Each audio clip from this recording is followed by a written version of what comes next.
Hun er død. Den dejlige. I kender navnet.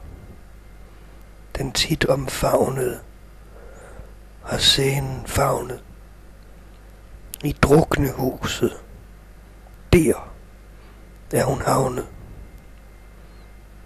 Nu laster I pigen.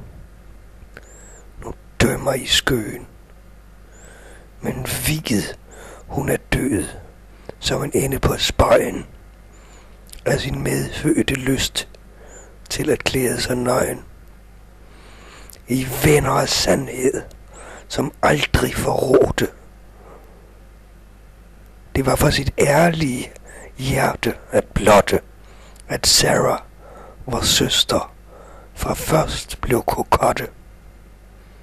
Hun elskede det dristige, hadede de plumpe, og skønhed kan sulte, men aldrig forsumpe. Hun slyngede mod løgnen, sig selv som en bombe. Med sine kjoler, de slet sammenholdte, på kunstnerens bal, bevirkede den stolte en hel politi- og studenterrevolte. Den ærlige Sarah, sådan var hun kommet, hårblond og yppig, med intet i lommen. For nøgen at stævne et samfund til dommen.